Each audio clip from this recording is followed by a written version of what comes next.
Do you feel you had good sexuality education growing up? I ask that question often when I'm with groups, and it's so sad to see how few people raise their hand and say yes. My guest today, Valda Ford, is here to change that for you.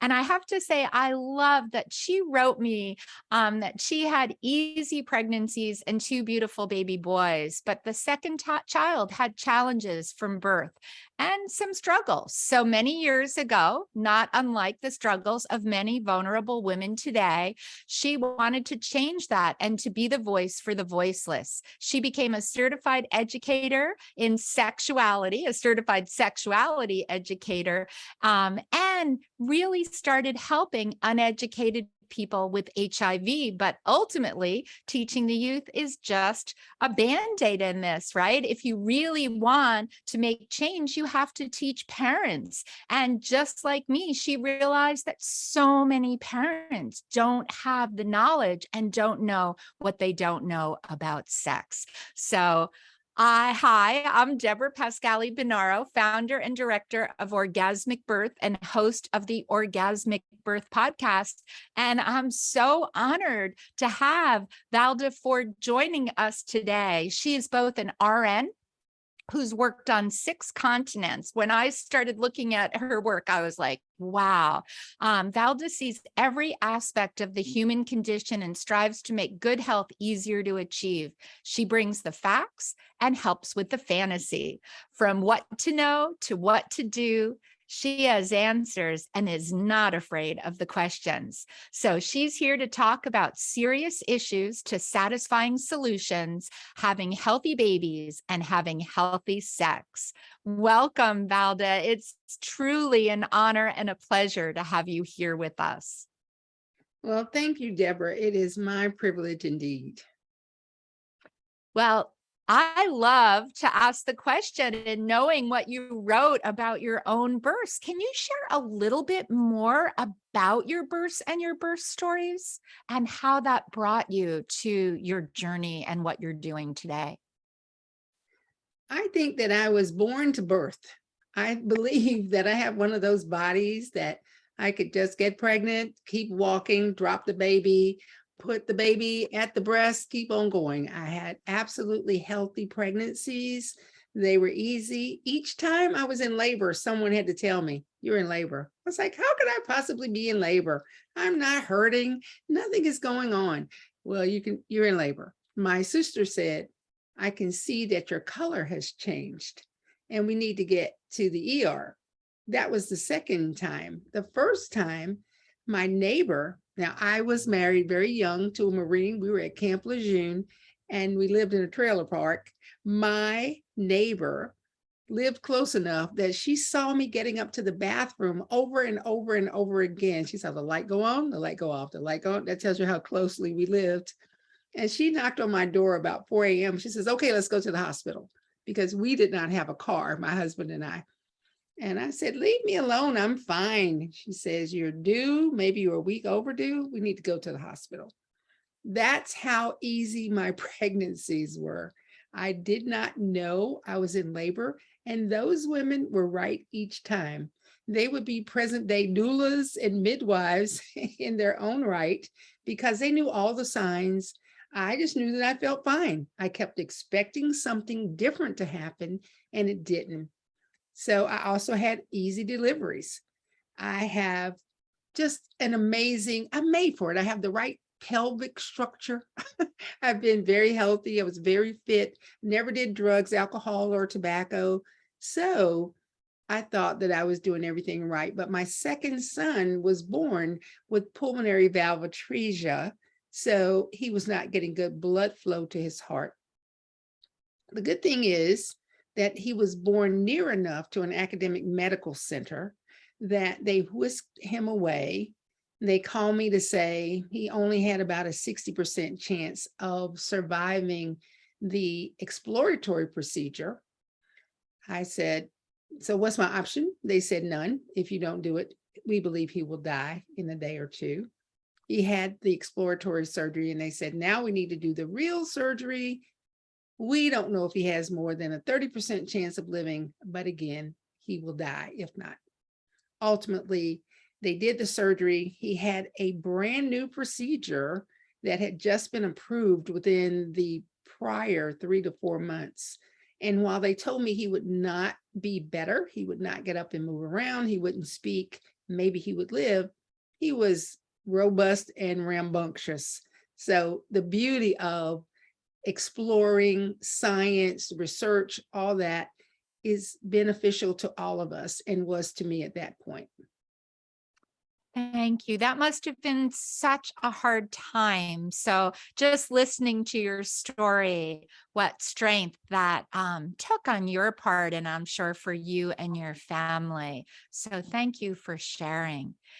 I also love that the women in your neighborhood, your sister and neighbors also were, like you said, modern day doulas. And, this is what we need to return to, right? Community, really supporting community. So I love that those people were there for you and to support you at that time.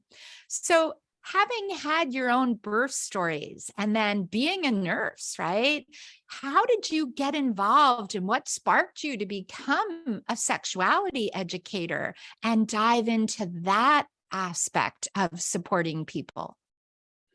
Well, let me take one step back to say the reason that I became a nurse is I was very frustrated when I would say, as a parent, my son's heart rate is very elevated, or I don't like the way that he's breathing, I don't like his color. And many healthcare providers would just tell me, you don't know what you're talking about, little girl. I mean, I was 22 at the time. You don't know what you're talking about.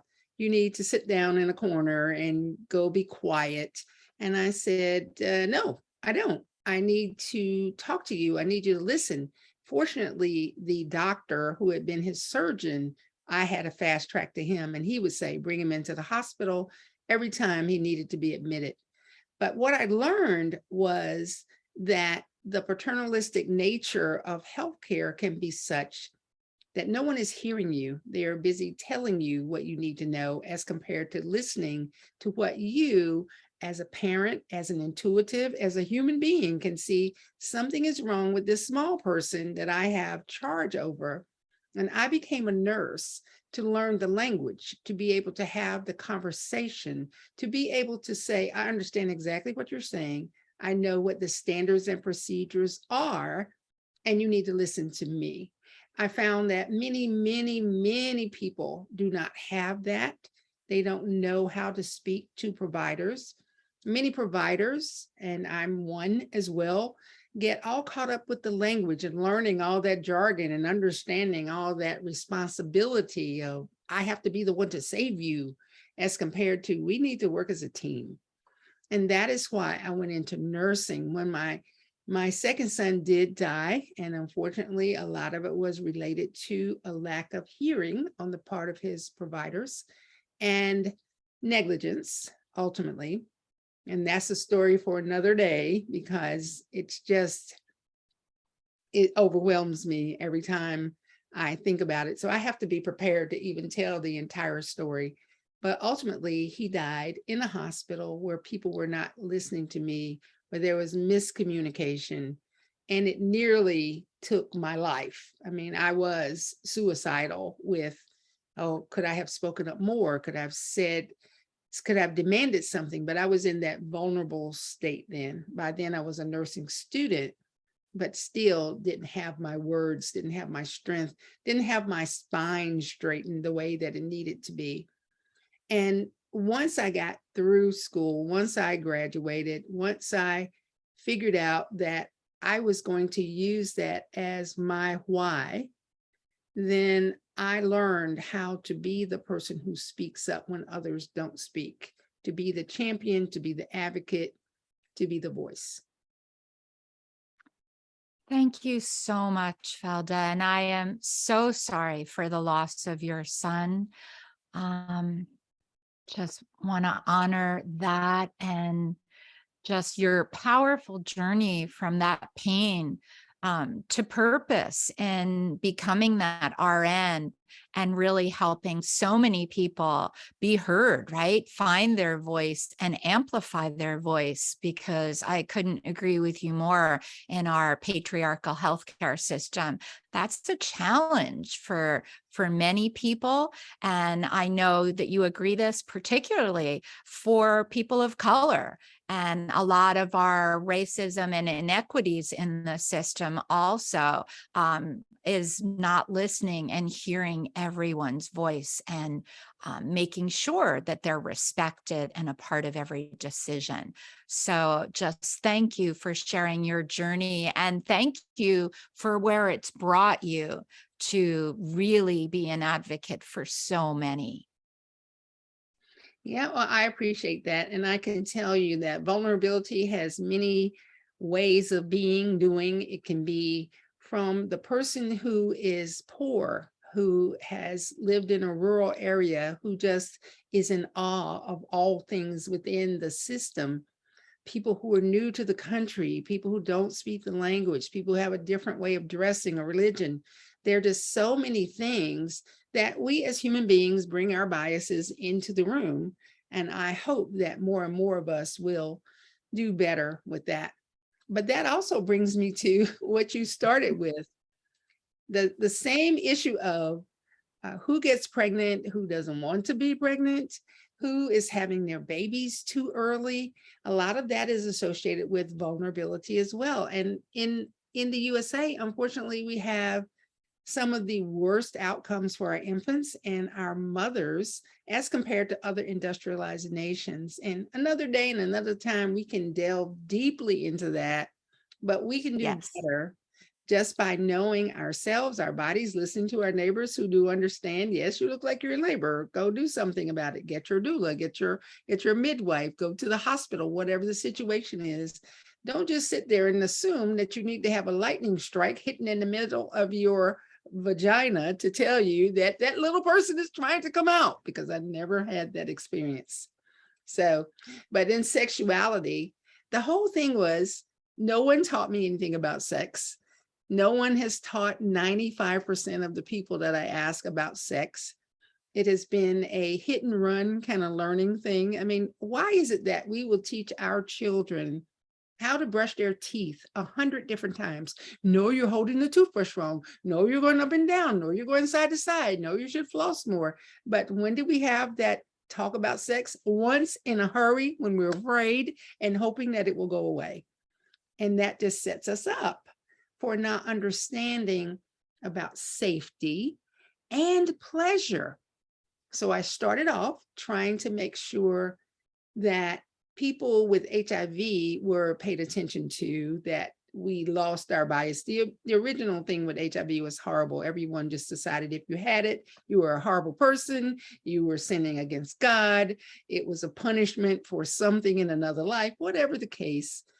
And I saw providers as well have biases. If you got HIV because you got a blood transfusion, oh, it's good, it's fine, we'll take care of you. But if you had it from being a person who was a sex worker, well, you probably deserve that. But as I was teaching how not to get HIV, what I learned is no one knew anything about sex.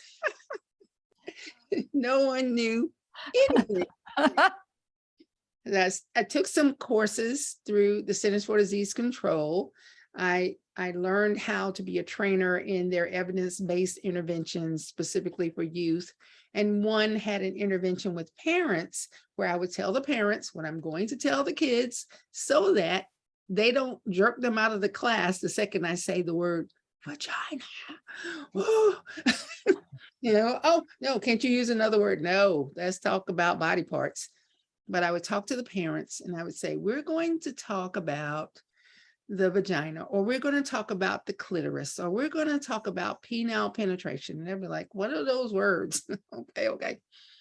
And if I'd say, what age should you teach your kids? They were thinking 13, 14, 15.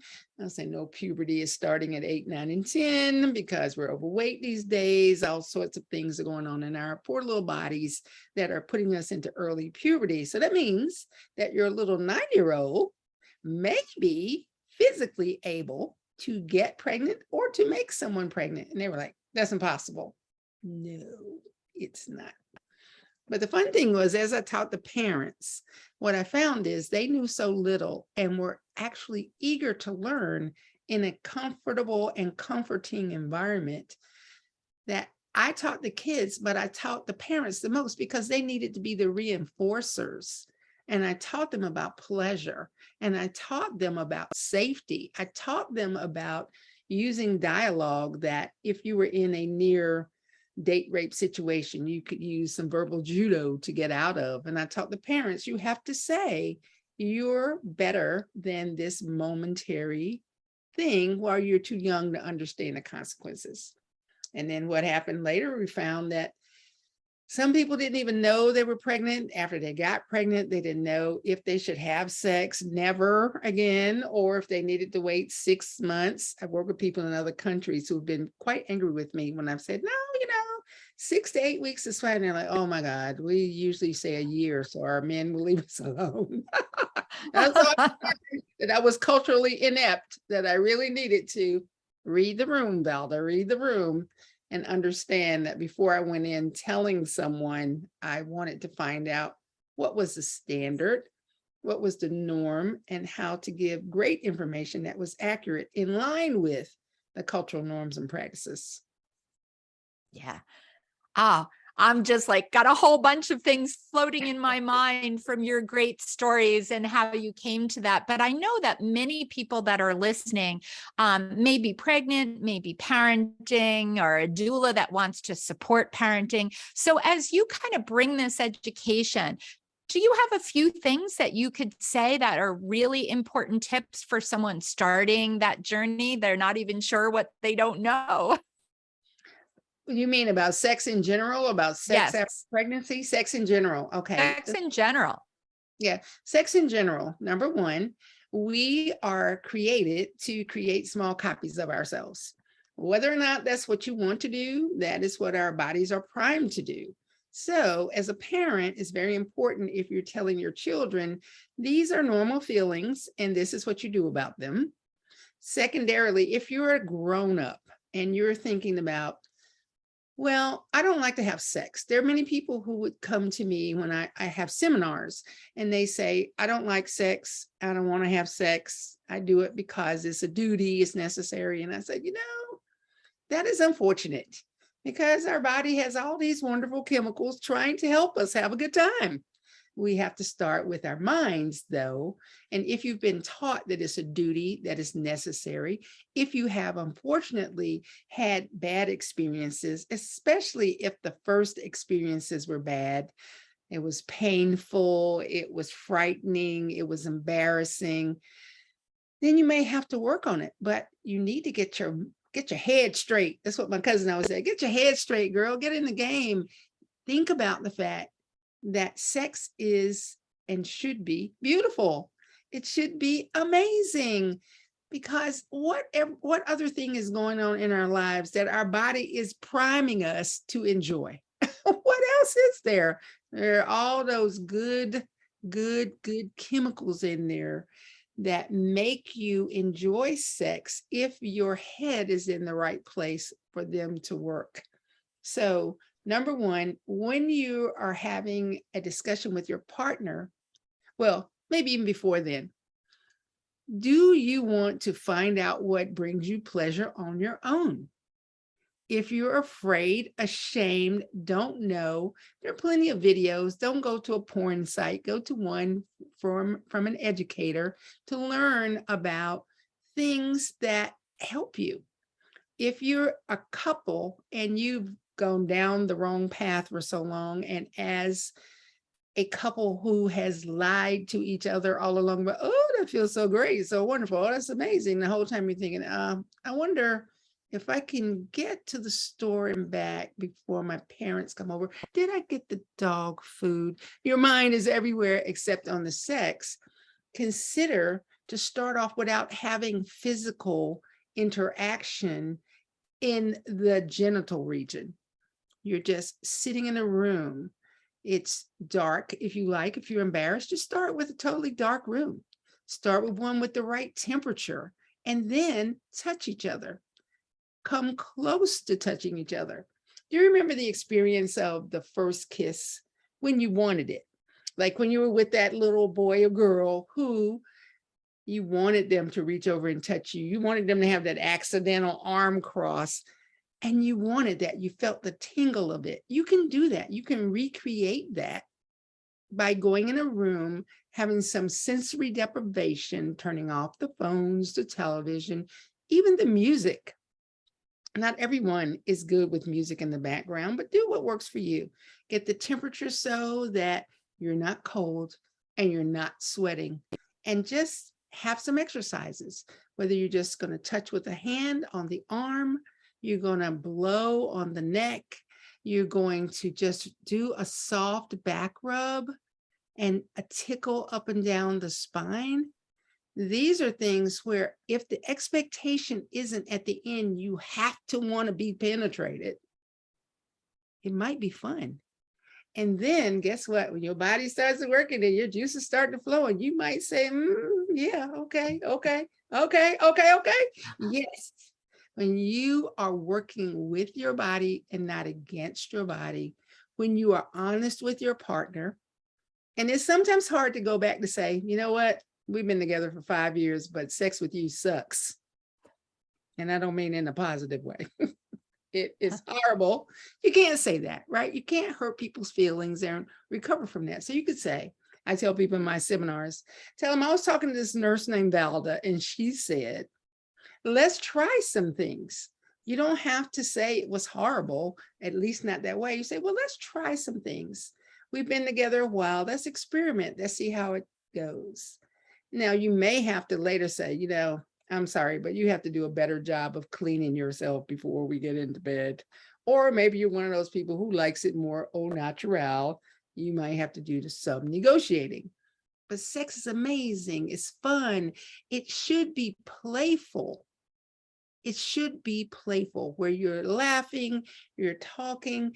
When I did my study with the American Association of Sexuality Educators, Counselors, and Therapists, and I took a program in Canada, what I found is that people in their 60s and 70s have some of the best sex ever because they have learned each other. They have learned that, yeah, when we want to have sex, we shut everything off. We bring a little picnic basket in the bedroom. We may or may not have music, but we don't want to be distracted by anything else. And we are paying full attention to our personal needs and the needs of our partners. They can exist together. Yeah. And I love how you said people in their 60s or 70s, right? But at any age that you just really learn each other. So many nuggets of great advice. Now, for parents that are listening, right? They're like, boy, would we like to shut everything off and just have a set amount of time. But in reality, that baby waking up at any moment, or life changes. And I know that you do a lot of work too with vulnerable people, and especially vulnerable parents that may have a lot of other challenges going on. So what other tips, take us deeper, what would you say to them in that phase of their life? Yes. And when I'm talking about 60s and 70s, it's just because they've been together long enough to figure it out. But you can Right. figure it out a lot sooner than that. But when you have young people, little tiny folks who are demanding and they must have their needs met, sometimes it is best to call for help.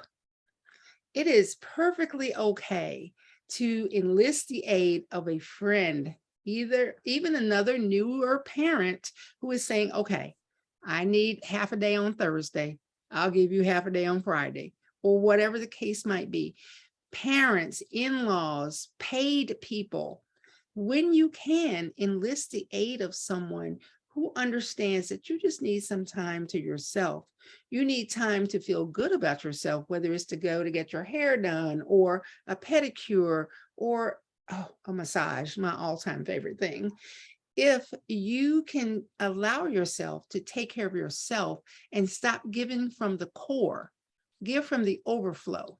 But in order to give from the overflow, you have to have regeneration time. You have to have the ability to not let your core get wiped out. And you can do that when the baby isn't sleeping, the spouse is demanding, the dog is barking, homework has to be done. Plan for having help.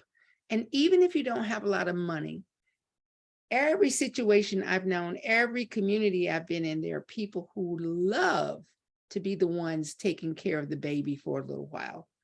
And a lot of times it is us as parents who are afraid to relinquish that. We're overly frightened or we don't know. So make sure your person is educated as to what to do as your babysitter. Make sure the conditions are safe in the room for the baby. No extra things in the crib, no extra pillows, no extra toys, no overheating the child. My poor son, I'm really surprised he made it because I was always putting extra clothes on him. But that aside, when you want to have a great sexual relationship, a great intimate relationship, or just to recharge your batteries, ask for help. It's always there. You just have to ask for it. Great advice. And I know people that are listening are also saying, how can they connect with you? Because I know that you're offering so many programs. Can you tell us a bit about what you offer and how people can reach you, Valda? Awesome. Yes, what I do mainly now is I'm a consultant to agencies that have Healthy Start and other infant mortality and maternal mortality reduction programs. That's my passion. My premier passion right now is to make sure that mothers are healthy so they have healthy babies and we have healthy communities. However, my fun time is to help people learn how to have pleasure. I have seminars that are the equivalent of supper club programs. We have a program, we have dinner, we have a little homework, we have some Q&A, some safe Q&A where you can answer questions honestly while your partner does not know what answer you gave, but then we can develop the conversation afterwards to say what is needed. For instance, if I ask the question, what do you love most when you're being intimate, or what do you like least? Then that can be the discussion without your person knowing that you said, oh, their toenails are scratching me up. Anyway, but yes, just reach out to me at valdaford.com. My website is valdaford.com. And you can find me on social media, any number of places, just with Valda Ford. Thank you so much, Valda. You gave us so many great nuggets of information for everyone. We thank you for staying with us and listening today.